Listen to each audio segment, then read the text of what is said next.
नमस्कार दोस्तों, एग्जामोफोबिया के आईएलपी प्रोग्राम के 6वें सेशन में आप सभी लोगों का स्वागत है।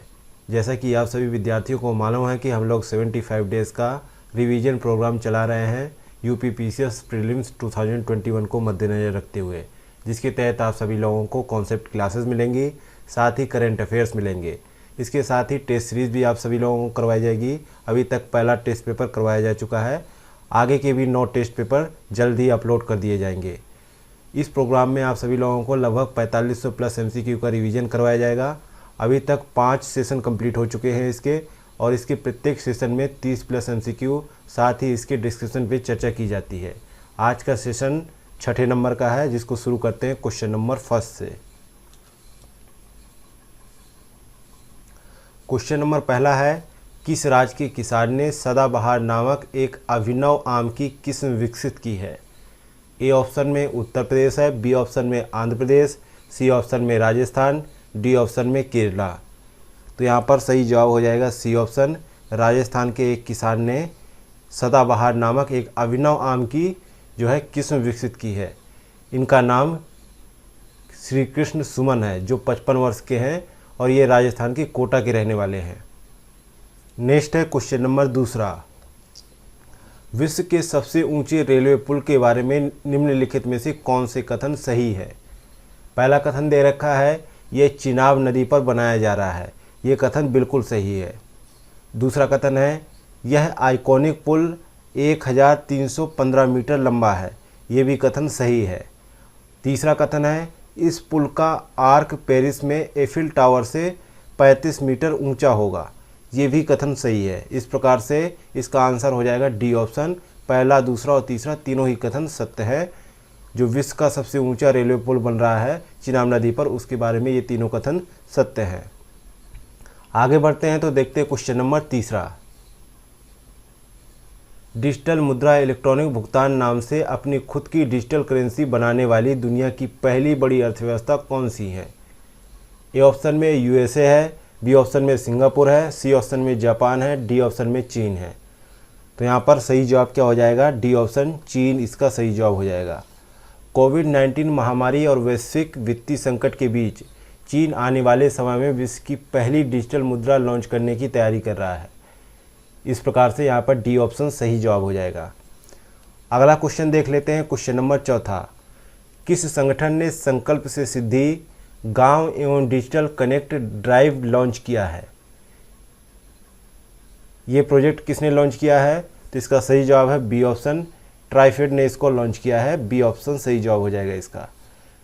Tribal cooperative marketing federation of India, जिसको ट्राइफेड कहते हैं, उसने गांव और डिजिटल कनेक्ट ड्राइव संकल्प से सिद्धि लॉन्च किया है। यह एक 100 दिवसीय ड्राइव है, जिसे 1 अप्रैल को शुरू किया गया था। यह अभियान 10 गांवों का दौरा करने वाली 150 टीमों को सम्मिलित करता है, जिनमें से प्रत्येक को ट्राइफेड और राज्य कार्यान्वयन एजेंसियों से प्रत्येक क्षेत्र में 10 गांवों का दौरा करना है। नेक्स्ट है क्वेश्चन नंबर 5वां। तो क्वेश्चन नंबर 5वां है, यूपीआई पर 1 अरब ट्रांजैक्शन प्राप्त करने वाला पहला ऑनलाइन प्लेटफॉर्म कौन सा है? ए ऑप्शन में गूगल पे, बी ऑप्शन में पेटीएम, सी ऑप्शन में मोबीक्विक, डी ऑप्शन में फ़ोनपे। तो यहाँ पर राइट आंसर होगा डी ऑप्शन। फ़ोनपे ऐसा करने वाला पहला ऑनलाइन प्लेटफॉर्म बन गया है जिसने 1 अरब ट्रांजैक्शन पूरे किए हैं। नेक्स्ट है क्वेश्चन नंबर 6वां। अप्रैल 2021 में केंद्र सरकार ने प्री पैक पर एक अध्यादेश जारी किया है, जो किससे संबंधित है? तो ये जो है दिवालिया कार्यवाही से संबंधित है। बी ऑप्शन सही जवाब हो जाएगा। आगे बढ़ते हैं तो देखते हैं क्वेश्चन नंबर 7वां। अमेरिका ने भारत की रोडेटेप योजना पर सवाल उठाए हैं। रोडेटेप योजना किससे संबंधित है? ए ऑप्शन में सौर सेल विनिर्माण से, बी ऑप्शन में ई कॉमर्स पर डिजिटल टैक्स से, सी ऑप्शन में निर्यात पर शुल्कों में कटौती से, डी ऑप्शन में न्यूनतम समर्थन मूल्य से। तो ये योजना संबंधित है निर्यात पर शुल्कों में कटौती से। सी ऑप्शन सही जवाब हो जाएगा। यह योजना अंतर्राष्ट्रीय बाजारों में भारत के निर्यात को बढ़ावा देने के लिए लॉन्च की गई थी। इस योजना के तहत केंद्रीय, राज्य और स्थानीय स्तर पर कर शुल्क की प्रतिपूर्ति के लिए एक तंत्र बनाया जाएगा। इस योजना से पहले किसी भी तंत्र के तहत प्रतिपूर्ति नहीं की जाती थी। इसलिए इसको लागू किया गया है। नेक्स्ट है क्वेश्चन नंबर 8वां। आप सभी को बता देते हैं कि आज का सेशन जो है करेंट अफेयर और इन्वायरमेंट पे आधारित है। तो आप क्वेश्चन शुरू होते हैं इन्वायरमेंट के। तो इसमें देखते हैं क्वेश्चन नंबर 8वां जो इन्वायरमेंट से संबंधित है। तो क्वेश्चन नंबर 8वां कहता है, एक पारिस्थितिकी तंत्र में जैविक और अजैविक दोनों कारक शामिल होते हैं, नीचे दिए गए अजैविक कारक कौन से हैं।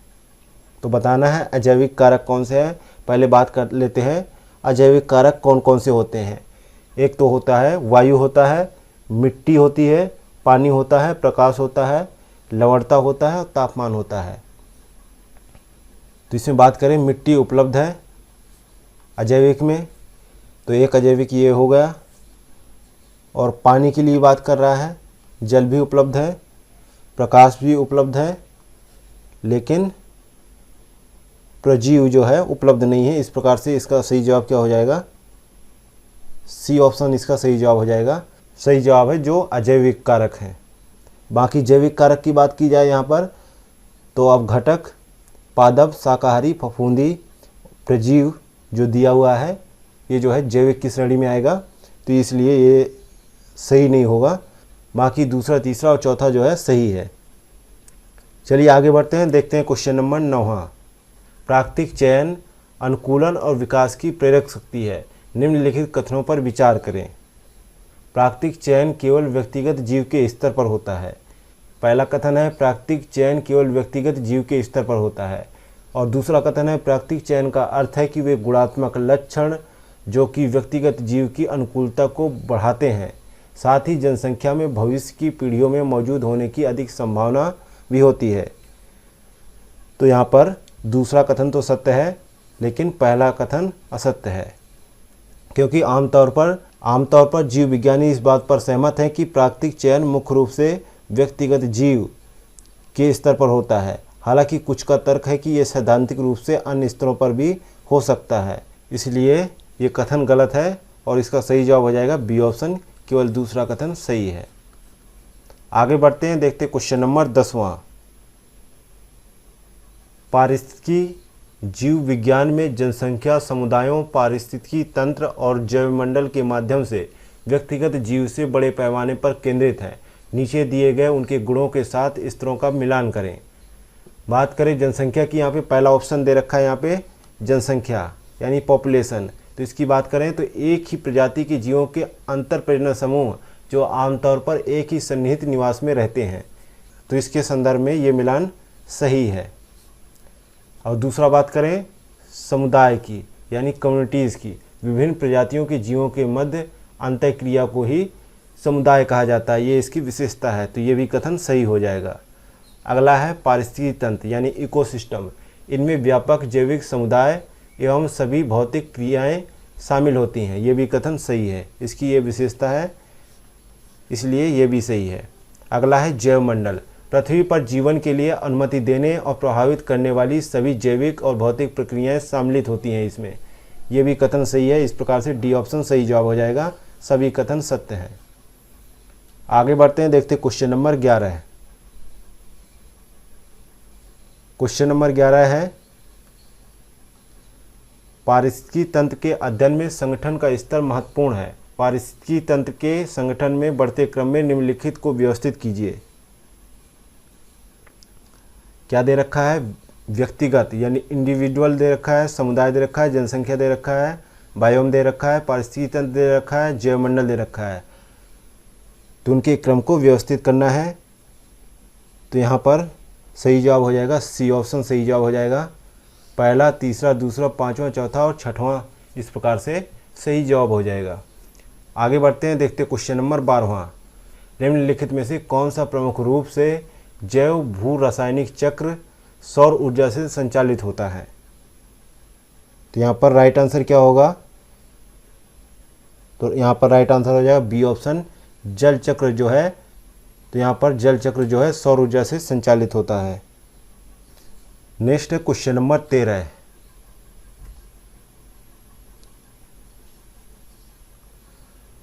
नाइट्रोजन प्रोटीन का आवश्यक घटक है तथा सभी जीवित ऊतकों का बुनियादी निर्माण खंड क्या है। इसके लिए 3 कथन दे रखे हैं, तीनों को पढ़ के सही जवाब देना है। पहला कथन क्या है, पौधों द्वारा लिए जाने से पहले नाइट्रोजन को अमोनिया, नाइट्राइट और नाइट्रेटस में परिवर्तित होना पड़ता है। ये कथन सही है। मौलिक रूप में नाइट्रोजन का उपयोग सीधे जीवों द्वारा नहीं किया जा सकता है, नाइट्रोजन को स्थित करने की आवश्यकता होती है, इसलिए ये कथन सही है। दूसरा कथन है नाइट्रोसोमोनास बैक्टीरिया अमोनिया से नाइट्रेट में परिवर्तन को बढ़ावा देते हैं। ये कथन गलत है। जबकि तीसरा कथन है अपघटन पर नाइट्रोजन गैस के रूप में मिट्टी में वापस मिल जाती है। ये भी कथन गलत है।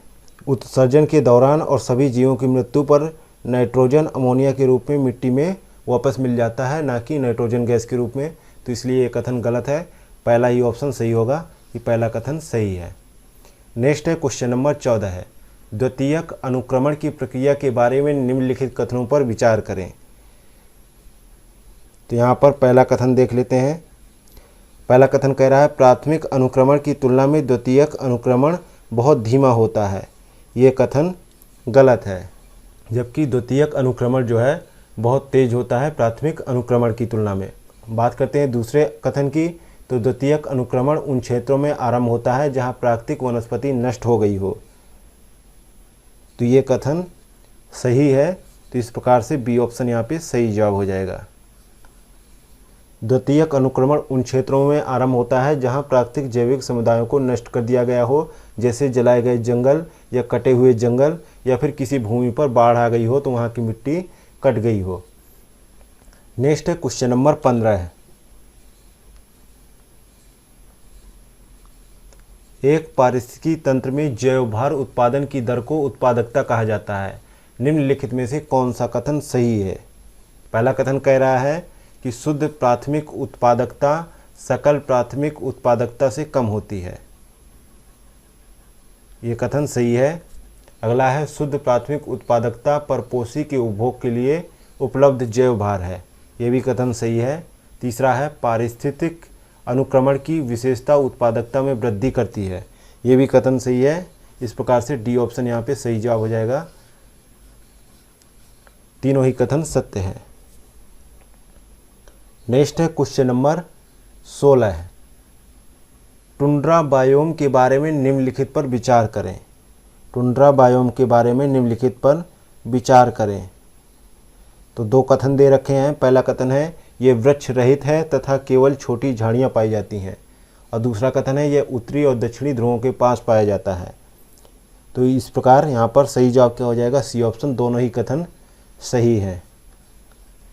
टुंड्रा के लक्षणों में क्या सम्मिलित है, यहाँ पर अत्यधिक ठंडी जलवायु पाई जाती है, निम्न जैव विविधता पाई जाती है, सरल वनस्पति संरचना होती है और जल निकासी की सीमा भी होती है। साथ ही विकास और प्रजनन का छोटा मौसम होता है। इसके साथ ही मृत कार्बनिक पदार्थों के रूप में ऊर्जा और पोषक तत्व पाए जाते हैं, जबकि यहाँ पर बड़ी जनसंख्या दोलन भी पाई जाती है। नेक्स्ट है क्वेश्चन नंबर 17, किस देश के राष्ट्रपति या प्रधानमंत्री ने 2036 तक सत्ता में बने रहने का रास्ता साफ करते हुए अप्रैल 2021 में एक कानून पर हस्ताक्षर कर दिए। तो इसका सही जवाब है बी ऑप्शन। रूस के राष्ट्रपति व्लादिमीर पुतिन ने यह हस्ताक्षर किए हैं, जिसके तहत वे 2036 तक सत्ता पर काबिज रह सकेंगे। नेक्स्ट है क्वेश्चन नंबर 18, जी गॉर्डन लिड्डी जिनका हाल ही में निधन हो गया, निम्नलिखित में से किस घोटाले से संबंधित थी। तो यहाँ पर सही जवाब होगा ए ऑप्शन, वाटरगेट घोटाले से वे संबंधित थी, जिनका अभी हाल ही में निधन हो गया। अगला है क्वेश्चन नंबर 19। क्वेश्चन नंबर 19 है, ईज ऑफ लिविंग इंडेक्स के हिसाब से देश में रहने के लिहाज से उत्तर प्रदेश के कितने शहर बेहतर माने गए हैं। तो यहाँ पर 19 का सही जवाब क्या होगा, 19 का सही जवाब होगा बी ऑप्शन, 14 शहर बेहतर माने गए हैं, जिसमें लखनऊ टॉप पर है, दूसरे नंबर पर वाराणसी है, और अगर छोटे शहरों की बात की जाए तो झांसी इसमें सबसे ऊपरी पायदान पर है। और देश भर की रैंकिंग के हिसाब से बड़े शहरों में लखनऊ 26वें स्थान पर, वाराणसी 27वें स्थान पर, और छोटे शहरों में झांसी 34वें पायदान पर है। आगे बढ़ते हैं, देखते क्वेश्चन नंबर 20। महिला संबंधी मामलों की त्वरित व आसान सुनवाई के लिए तालबेहाट में पहली महिला पुलिस चौकी का गठन किया गया है। आपको बताना है कि ये तालबेहाट कहाँ स्थित है। तो इसका सही जवाब है ए ऑप्शन, ललितपुर में स्थित है। ए ऑप्शन सही जवाब है। और यहाँ की प्रभारी संयुक्त प्रकोष्ठ उप निरीक्षक रजनी मिश्रा को बनाया गया है। साथ ही तालबेहाट की पहली पुलिस महिला चौकी का प्रभारी उन्हें नियुक्त किया गया है। इसके साथ ही महिला पुलिस चौकी में 2 महिला कांस्टेबल, 2 हेड कांस्टेबल और 2 कांस्टेबल पुरुष की भी तैनाती की गई है। अगला है क्वेश्चन नंबर 21। उत्तर प्रदेश के मुख्यमंत्री योगी आदित्यनाथ ने इंसेफ्लाइटिस के बारे में लोगों को जागरूक करने के लिए कहां से संचारी रोग नियंत्रण अभियान की शुरुआत की है। तो 21 का सही जवाब क्या है? 21 का सही जवाब है बी ऑप्शन, वाराणसी से उन्होंने इसकी शुरुआत की है, संचारी रोग नियंत्रण अभियान की। वाराणसी के चोलापुर गांव से उन्होंने इसकी शुरुआत की है। अगला है question number 22। In print India के निर्देशन में किस आईआईटी की टीम ने एक ऐसा कैलकुलेटर विकसित किया है जिससे पता चल सकेगा कि किस क्षेत्र विशेष में कितने वाहनों से कितना ध्वनि प्रदूषण हो रहा है। तो यहाँ पर सही जवाब क्या होगा? डी ऑप्शन, आईआईटी बीएचयू और आईआईटी रुड़की ने मिलकर ऐसा कैलकुलेटर विकसित किया है। डी ऑप्शन यहाँ पे सही जवाब हो जाएगा। अगला है question number 23।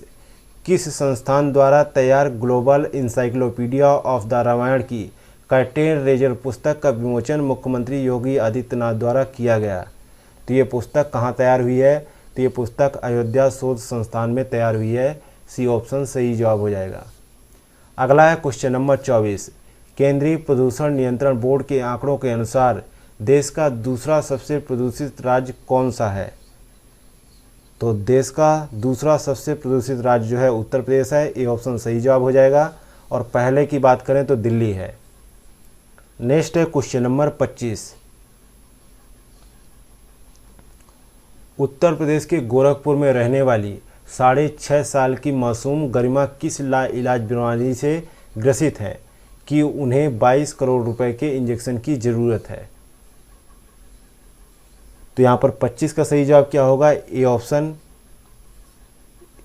Spinal muscular atrophy नामक बीमारी से वे ग्रसित हैं, जिसके लिए उनको 22 करोड़ रुपए के इंजेक्शन की ज़रूरत है, जिसके लिए उन्होंने उत्तर प्रदेश के सीएम योगी आदित्यनाथ जी को चिट्ठी लिखी है। साथ ही भारत के प्रधानमंत्री मोदी जी को भी उन्होंने चिट्ठी लिखी है। नेक्स्ट है क्वेश्चन नंबर 26। महिला दिवस के अवसर पर देश के पहले महिला ड्राइविंग ट्रेनिंग सेंटर का शुभारंभ कहाँ किया गया है? तो इसका शुभारंभ जो है कानपुर में किया गया है। ए ऑप्शन सही जवाब हो जाएगा।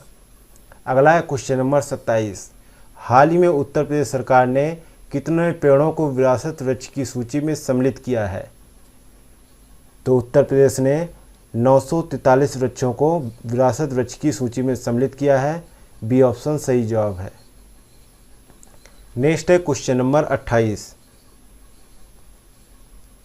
उत्तर प्रदेश के मुख्यमंत्री योगी आदित्यनाथ ने किस जिले के नक्सल प्रभावित क्षेत्र में आदिवासी बच्चों की मुफ्त उच्च शिक्षा की व्यवस्था करने के निर्देश दिए हैं?